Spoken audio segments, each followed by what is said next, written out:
When we work on our self-care, we work on taking care of ourselves so we can do a better job of attuning to the world around us and within ourselves so that we do what we really want to do and we're not just falling back into our bad habits and all of that.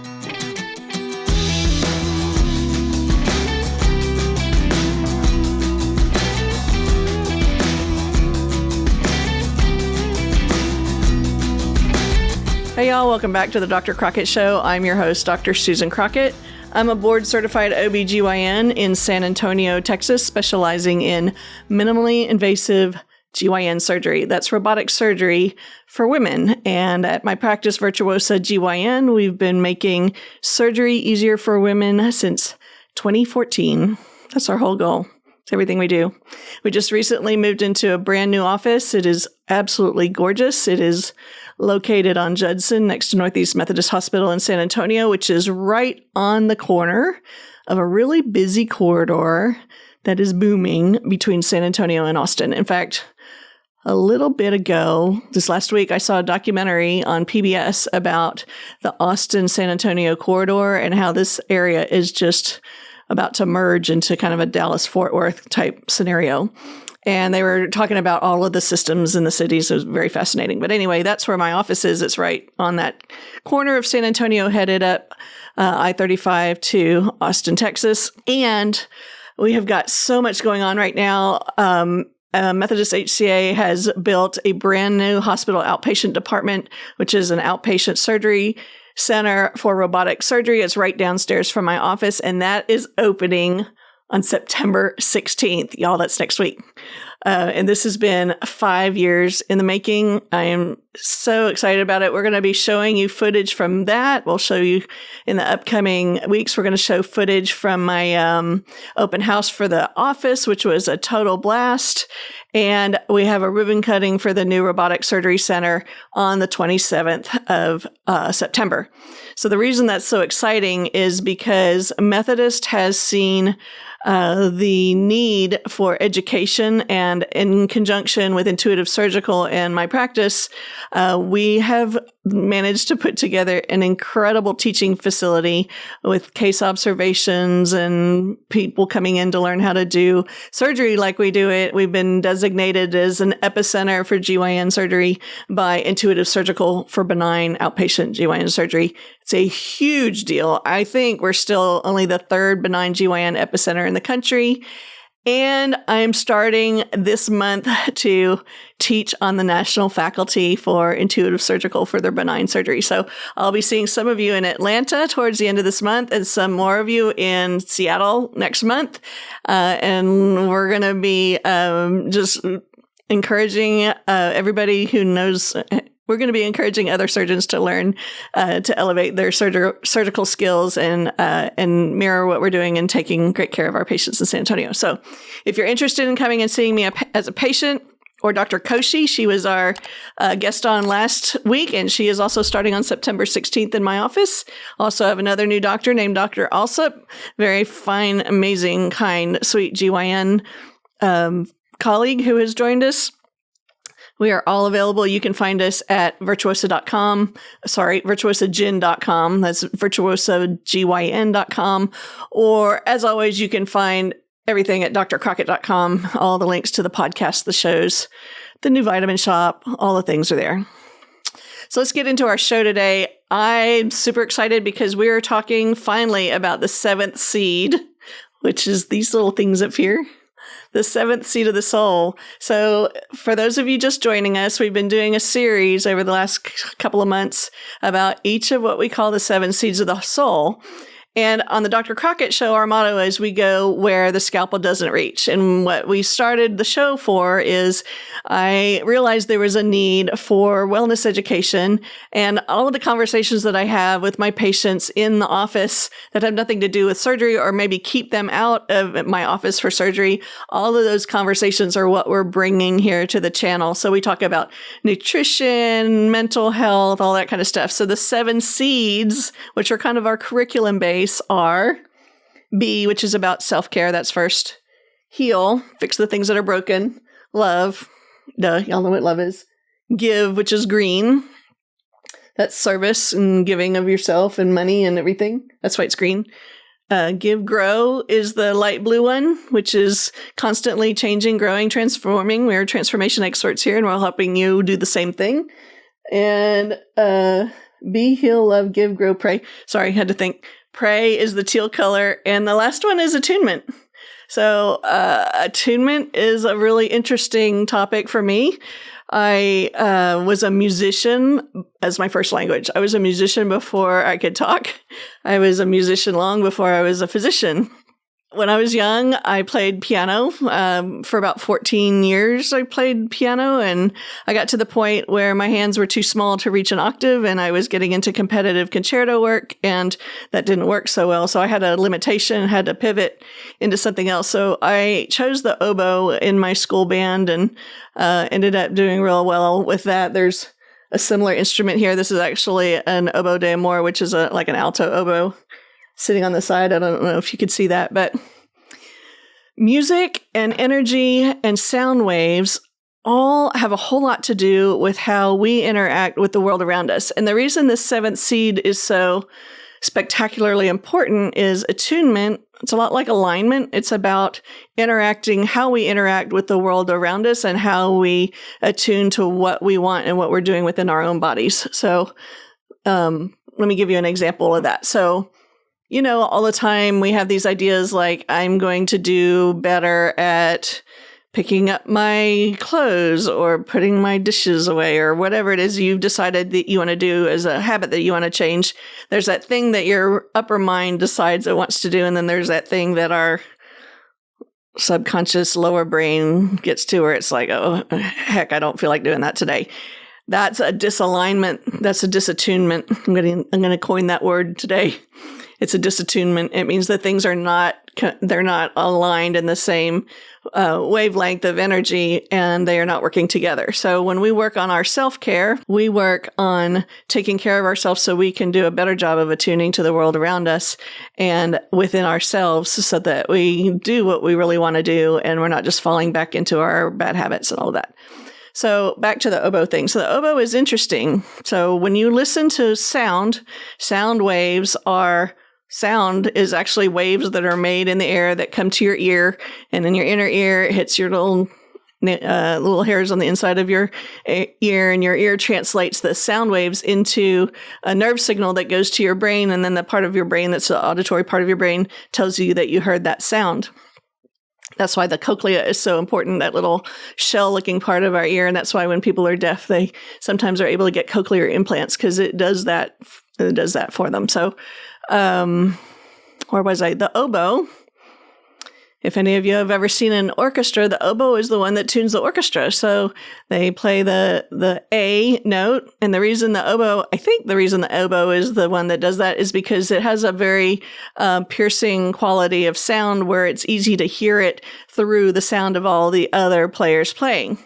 So when players are trying to tune to another instrument, the instrument that sets the note is setting up this A, which has a certain wavelength. The other instruments start trying to match that wavelength. And so you have wavelengths that are kind of interacting and competing until they all get together. And what you can hear when you're listening to two instruments try to tune to each other is that at first there's a lot of dissonance. That means the waves aren't matching up. And so you get this sound that kind of goes wah, wah, wah, wah, wah, wah, wah, wah, wah, wah, wah, wah. And then when they get closer into tune, that noise, that texture that you can feel in your ear slows down till they're perfectly in tune. This is why sometimes when you hear somebody singing, it sounds out of tune to you. It's because it's dissonant. The waves aren't attuned to each other. And so when we're attuned to the world around us, just like with music, the dissonance stops and we have resolution, and we have it's a really peaceful, happy feeling. The other thing about live music, which is super interesting to me as a physician, is music notes and chords have notes above them and notes below them. So if you just hear a middle C, which is the middle note on a piano, the C on the piano, you're not just hearing that C, you're hearing all the notes in that in the overtones and undertones of that. And as an instrument is played, whether it's a wind instrument or a string instrument or a keyboard, a real instrument that's hitting a string or a note or a wind or a voice that's live music, there is a richness of overtones and undertones that ripple through our bodies physically. Our bodies are all energy. Most of what we're made of is water and space in between the little particles in our atoms. So the sound comes into our body and reverberates. And that's why there is such a different feeling listening to live music than music that has been synthesized by AI, for instance, because those sounds don't have the same richness as the slightly imperfect sounds that we get in the world around us. And so as we listen to music, music has the ability to help change the way our neurotransmitters are thinking about the world or seeing the world. Music actually is a language in between people that don't have the same verbal language. So there's another way of attuning to each other there. And it is very healing. It can stimulate our dopamine. So as musicians, there are a couple things that we do to make music interesting when we're writing. In fact, I didn't even think about this, but you probably didn't know that I co-wrote the intro music to the show. So about 14 years ago, I got interested in seeing what it took to write an album, and I collaborated with a good friend of mine, Phil Marshall, at Yellow Dog Studios in Austin, Texas, and we ended up starting with one song and kind of learning the craft, and then created a whole little EP. It's called Ambergris, and I'll have them put the link to that on iTunes down below if you'd like to see it. It's kind of a pop indie thing.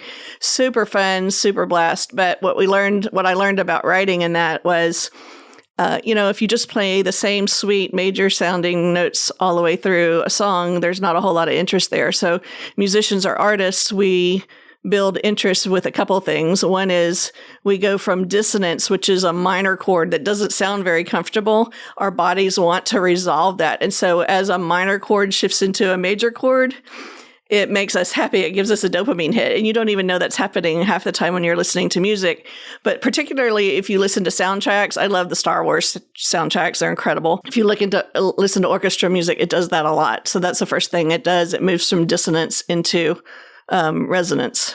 And the same thing goes for attunement with us and the people around us. There are people that you feel like you resonate with and people that you feel like you have dissonance with and it's uncomfortable, or a scenario or a room or a movie or a book. All the time, we are subconsciously listening to the sounds and the energy waves that we get from people and seeing whether we resonate with them, are we attuning to them, or are we in dissonance or attunement with them. So I'm not even saying that the goal is to always be in attunement, but becoming aware of that is a big deal. So the first thing musicians do is create tension between dissonance and alignment or attunement. The second thing they do is the element of surprise. So they play with pauses, the spaces of the notes, and or the tempo of the music, and or the volume of the music, and or the different range of instruments or voices that they play with in their music. So that's another way that they create interest within music. And we do that within our own lives too, don't we? We do some things at full speed ahead, and we do some things slower. So as we start to listen to the signals in the world around us and pay attention to them, that attunement becomes a much healthier way of living. You can choose to be in alignment and in attunement and to work with the energies and the resonance around you, or you can choose not to. Lastly, I wanted to talk with you a little bit about what's been happening with me in the last week or so. If you go back about a month, there was a show that we posted that was actually me doing a talk about the chicken crossing the road, and we'll put the link to that video in the show notes. Also, go back and take a look at that talk that I did. It was a talk that I did for a women's leadership group at the hospital where I work. And in that talk, I was talking about the Bo Burnham song about the chicken crossing the road. You can look up the chicken on here. I'm not going to put it up here right now, but that song is all about leaving one place where you've been and crossing to the other side of the road to get to where you want to be. And as we talk about transformation in our lives and an attunement, one of the things that I wanted to fill y'all in on was kind of the rest of the story of what happened with me. So last week, I actually closed on a house that I was selling, and that house has created the revenue for me to put into my practice. And so that's a really special thing to me to be at this place right now where we're building this incredible medical facility for women, and that I've had this transformation in my own life where I became attuned with what I needed to do financially. I listened to my brain for what I wanted to do and my heart, which was scared, and managed to get through this by learning to practice self-care and all of the 7 seeds of the soul. So when we talk about attunement and the 7 seeds of the soul, the interesting thing, and this is going to be the next video that I do, is even though attunement is the 7th of the seeds, it's the one that leads me into the discussion of how all the seeds fit together. And that's going to be our next episode. So I hope you'll stay tuned in and join us next week for that one. It's called I Don't Live There Anymore. And it's a great one. Oh, yeah. I wanted to tell you all about the pink party thing. I think I forgot about that. So I'm going to be a speaker at this year's pink party in San Antonio, Texas. It's on October 7th. Here's the website. If you're interested in coming and joining us, that would be great. And I hope to see you there. I hope to see you online next week. Have a wonderful week and take care. Much love and kisses. See ya.